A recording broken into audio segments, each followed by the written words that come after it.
Good afternoon, my name's Justin. Speaking has never really been my strong point. When I was about 2, my mum would show me sort of pictures of a cow in a book.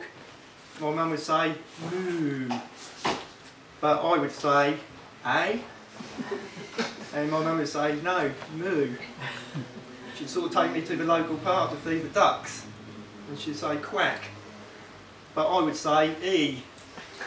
And that's when she sort of realised that perhaps there wasn't something quite right with my sort of speech.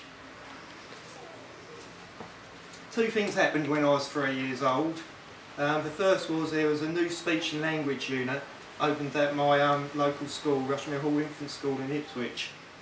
My mum tells me that there was limited places here. To my mum's despair, I was not offered a place. And then a stroke of luck, one of the children pulled out, and to the relief of my mum, I was offered a place. And Rushmere provided me with the speech therapy that I so desperately needed.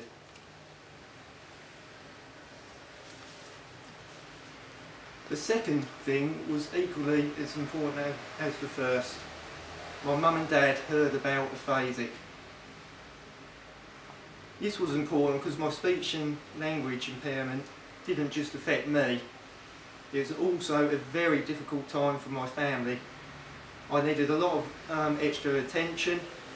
My mum and dad couldn't go out because the babysitter couldn't understand what I was saying. It must have been a real struggle for my mum and dad to think that I can communicate with other people. They must have been really worried about what the future might, sort of hold for me. Afasic were there every step of the way to provide my family with the much needed support and advice that they needed. So thank you, Afasic. My speech and language impairment created other difficulties for me. I used to get very angry and frustrated that no one could understand me. I was bullied for being different.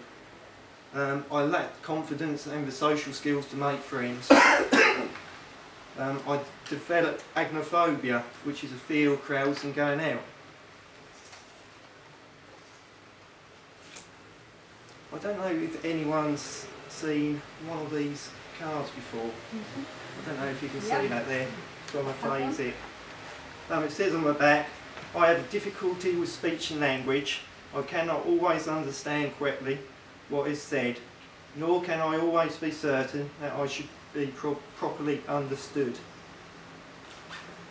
If you imagine being lost, being scared, trying to ask someone for help. That happened to me when I was 6 years old. I was in Ipswich Town Centre, became separated from my mum, but I managed to find a policeman, produced my card, and it had my address, name, telephone number on the back. A simple idea from Afasic that really made a difference that day. I remember attending Afasic activity weeks in Derbyshire and Fairbourne. These were great weeks. We did canoeing, rock climbing, abseiling. We went on zip wires through waterfalls. Looking back, these weeks really boosted my confidence, and they also provided my family with important respite. I often wonder sort of how my life would have sort of turned out if I didn't receive the fantastic support from Afasic and speech therapy from a young age. Would I be a manager at a electricity distributor? Would I have met my wife Jo?